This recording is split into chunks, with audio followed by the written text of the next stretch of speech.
और अब बात करेंगे ईरान और इजराइल की। दोनों देशों के बीच में संघर्ष लगातार चल रहा है, लेकिन दूसरी तरफ इजरायली मीडिया ने जो बड़ा दावा किया है उसके बाद कयास लगने शुरू हो गए हैं कि क्या आने वाले वक्त में दोनों देशों के बीच चल रहा यह संघर्ष खत्म हो सकता है। वो इसलिए भी क्योंकि खामेनी की तरफ से अब ये भांप लिया गया है कि इजराइल से पंगा लिया है तो उसको लेकर के अभी ईरान की मुश्किलें बढ़ सकती है। क्या कुछ अपडेट है, आप देखिए इस रिपोर्ट को।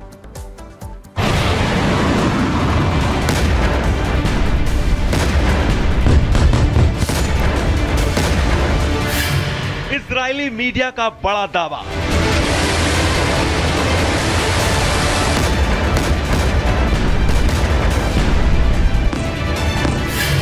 ईरान कर रहा बड़ा इशारा। हमला करना लेकिन हल्का। संघर्ष खत्म करने का बस यही तरीका।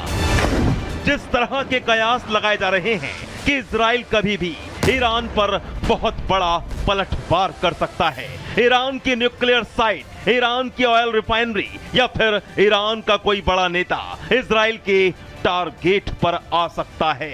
इजराइल ने ईरान पर जवाबी अटैक का सॉलिड ब्लूप्रिंट तैयार कर लिया है। टाइम और जगह भी तय कर ली गई है। इजराइल ने यह भी तय कर लिया है कि किस हथियार से ईरान को पूरी तरह से हिलाना है, कैसे ईरान को खून के आंसू रुलाने हैं। इजराइल 1 अक्टूबर को हुए ईरानी हमले का जवाब देने के लिए पूरी तरह तैयार बैठा है। ईरान की 181 फतह 2 बैलिस्टिक मिसाइल के बदले इजराइल ने ईरान की तरफ अपनी खतरनाक जेरिको 3 बैलिस्टिक मिसाइल का मुंह मोड़ दिया है। बस इंतजार है तबाही के बटन के दबने का। जब पता चल जाएगा ईरान ने अपना पहला हमला कब, कहां और किस पर किया है। लेकिन इजराइल के इस जवाबी हमले से पहले क्या ईरान डर गया है? क्योंकि ईरान पर काउंटर अटैक से पहले इजरायली मीडिया ने एक बहुत बड़ा दावा किया है। ईरान को लेकर इजरायली मीडिया ने दावा किया है कि ईरान ने इजराइल को इशारा दिया है। हमले पर सीमित प्रतिक्रिया से संघर्ष का दौर खत्म हो सकता है। जैसा कि पिछली दफे हुआ था, इन दोनों देशों ने अटैक किया था। ईरान ने कई 100 मिसाइल के साथ किया था, मगर मैसेजिंग थी जिससे कोई ज़्यादा क्षति इजराइल को नहीं पहुंची थी। और फिर उसके बाद इजराइल ने भी जो अटैक किया था ईरान के ऊपर, वो भी बहुत मामूली सा नुकसान हुआ था। उसी प्रकार का लोग चाहते हैं कि इस दफ़े भी ऐसा ही हो। जो अक्टूबर 1 का पे जो ईरान ने अटैक किया था उसका भी बदला ऐसा ही। इजरायली मीडिया के दावे के मुताबिक ईरान कह रहा है कि इजराइल उसके हमले का जवाब हल्के में देगा तो ईरान और इजराइल के बीच जो टेंशन है वो खत्म हो सकती है। अब सवाल ये कि क्या ईरान इजराइल के जवाबी हमले की तैयारी भांप चुका है? क्या ईरान जानता है कि अगर इजराइल ने हमला किया तो फिर उसका असर कितना भयानक होगा?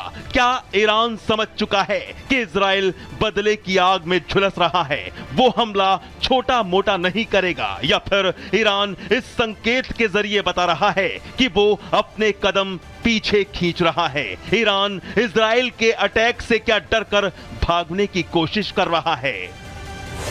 ईरान का डरना लाजमी भी है, क्योंकि हमास और हिजबुल्लाह का जो हाल इजराइल ने किया है उसे देखकर कोई भी इजराइल के सटीक और घातक हमले की कल्पना कर सकता है। इजराइल ने ईरान की धरती पर ही हमास के चीफ इस्माइल हानिये को हवाई हमले से सटीक टारगेट कर मौत के घाट उतार दिया था। ईरान को कानो कान भनक तक नहीं लगी थी। हमास की रीढ़ इजराइल तोड़ चुका है।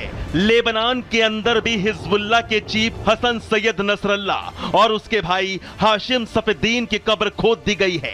कितने ही हिजबुल्लाह के लड़ाके निपटा दिए गए हैं। इजरायली मीडिया का दावा अगर सच है तो फिर सवाल यह है कि क्या ईरान इजराइल से हमदर्दी की उम्मीद लगा रहा है? क्या ईरान चाहता है कि इजराइल उस पर हमला ना करे, ईरान को बख्श दे? लेकिन यहां सब कुछ इजराइल के मूड पर टिका है। क्योंकि जिस तरह से हिजबुल्लाह और हमास बार-बार इजराइल पर हमले कर रहे हैं, उससे इजराइल भड़का है और वो जानता है कि इस आतंक की जड़ ईरान ही है।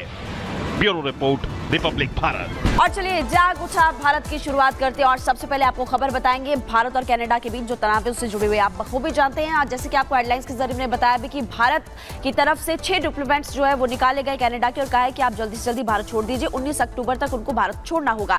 लेकिन दूसरी तरफ अगर बात करें कनाडा की तरफ से ऐसा ही कुछ फैसला किया गया और इसी बढ़ते तनाव के बीच जस्टिन ट्रूडो का बयान भी सामने आया। आपको बता दें हम भारत की संप्रभुता का सम्मान करते हैं, कह रहे हैं उम्मीद करते हैं कि भारत भी हमारा सम्मान करे। और देर रात जस्टिन ट्रूडो ने मीडिया से बात की थी और जांच में भारत से सहयोग नहीं मिला, ये भी कहा। निज्जर की हत्या को लेकर के विवाद काफी ज्यादा बढ़ गया था, आरोप लगाया था भारत पर और इधर भारत की तरफ से भी यही कहा गया था कि जस्टिन ट्रूडो किस तरह से या किस तरह से आरोप लगा रहे हैं वो बिल्कुल गलत है। और अब देखिए इस बढ़ते तनाव को लेकर के जो फैसला किया गया है वो भी आपको बता रहे हैं। उधर दूसरी तरफ इसी बढ़ते तनाव के बाद जस्टिन ट्रूडो का बयान भी सामने आया।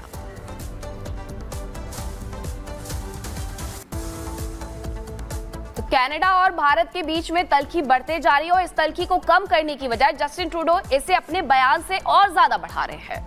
बिल्कुल देखिए जस्टिन ट्रूडो की तरफ से बयान दिया गया है कि हम भारत का सम्मान करते तो वो भी सम्मान करें। और क्या कुछ तनाव था, क्या पूरा मामला था और अब किसकी तरफ से क्या फैसला किया गया है, आप उस रिपोर्ट के जरिए बताते हैं।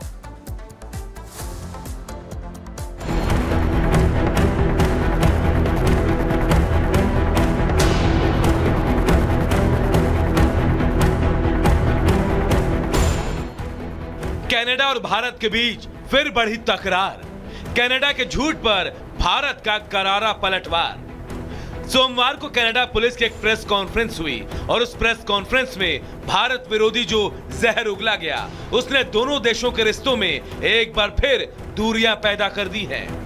क्योंकि इस प्रेस कॉन्फ्रेंस के ठीक बाद जब भारत ने इन आरोपों को सिरे से खारिज कर दिया तो कनाडा बौखला गया।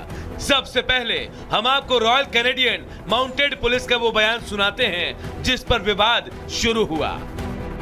Investigations have revealed that Indian diplomats and consular officials based in Canada leveraged their official position to engage in clandestine activities such as collecting information for the government of India, either directly or through their agents, and other individuals who acted voluntarily or through coercion.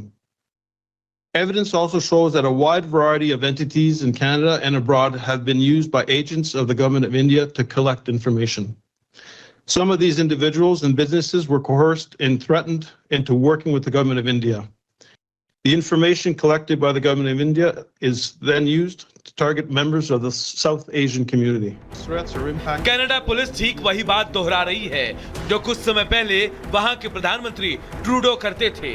अगर आप इन दोनों के बयानों को सुनेंगे तो शायद ही आपको पता चलेगा। कुछ महीनों पहले ट्रूडो भी यही मंत्र जपते आ रहे थे, लेकिन इस बार भारत ने कनाडा के बयान के सिर्फ आलोचना ही नहीं की बल्कि भारत ने कड़े शब्दों में कनाडा को फटकार लगाई।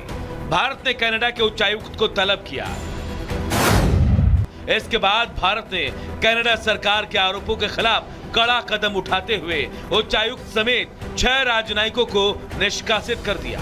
निष्कासित राजनयिकों को 19 अक्टूबर तक भारत छोड़ने के निर्देश दे दिए गए हैं। भारत ने कनाडा से सभी 6 राजनयिकों को वापस बुला लिया है। इन अधिकारियों को कनाडा से निष्कासन का नोटिस मिल चुका है। अब भारत से चौतरफा आलोचना का शिकार हुए प्रधानमंत्री ट्रूडो को अपने देश के विपक्ष का भी कोपभाजन बनना पड़ रहा है। कनाडा के विपक्ष ने ट्रूडो सरकार की कार्यशैली पर सवाल उठाते हुए उसे पूरी तरह से विफल बताया। 9 साल उदार सरकार हमारे लोगों को सुरक्षित रखने या राष्ट्रीय सुरक्षा और विदेशी हस्तक्षेप को गंभीरता से लेने में विफल रही। इस वजह से कनाडा इन गतिविधियों के लिए खेल का मैदान बन गया है। कनाडा के इस हवाई दावे की चर्चा दोबारा सोमवार को उठी और बात इतनी बढ़ी कि दोनों देशों को अपने राजनयिकों को वापस बुलाना पड़ा। बीते साल पीएम जस्टिन ट्रूडो ने भारत पर बिना सबूत के निज्जर की हत्या को लेकर कई आरोप लगाए थे। ट्रूडो ने दावा किया था कि भारत ने ही निज्जर को मरवाया है। ट्रूडो के इस झूठ का पर्दाफाश तो बहुत पहले ही हो चुका था। जब भारत के लगातार सबूत मांगने पर भी कनाडा ने कोई सबूत पेश नहीं किया और अमेरिका का साथ मिलने के बाद तो उसके झूठ का गुब्बारा और फूल गया था। लेकिन जब सबूतों की बात आई तो इस गुब्बारे की हवा निकलते देर नहीं लगी। Bureau report, Republic Bharat. Canada सरकार हर बार बेनकाब होती है कि किस तरीके से वो खालिस्तानियों के साथ खड़ी हुई है। अब आपको बताते हैं कि इस पूरे मुद्दे पर जब जस्टिन ट्रूडो का बयान सामने आया है तो भारत ने किसे किसे निष्कासित कर दिया है। जो उच्चायुक्त थे स्टीवर्ट रॉस व्हीलर, उन्हें निष्कासित कर दिया गया है। इसी के साथ डेप्यूटी उच्चायुक्त है पैट्रिक हेबर्ट, इन्हें भी कहा गया कि 19 अक्टूबर तक आप भारत छोड़ दीजिए। First secretary Mary Catherine Jolly, इन्हें भी निष्कासित किया गया है। ये 6 नाम है, इनकी लिस्ट क्या क्या है वो समझिए।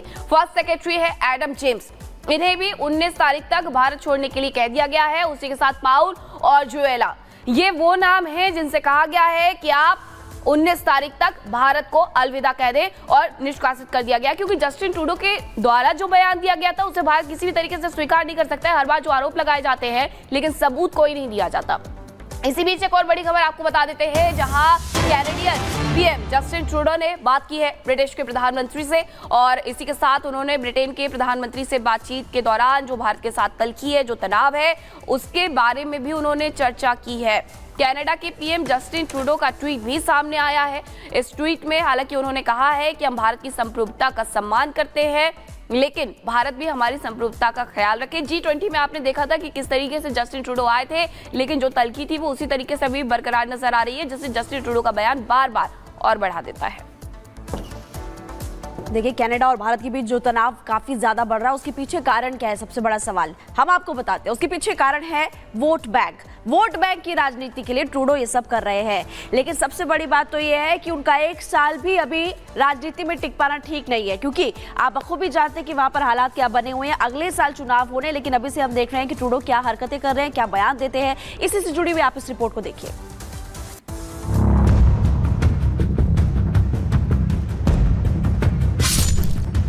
खालिस्तान समर्थकों के हमदर्द ट्रूडो,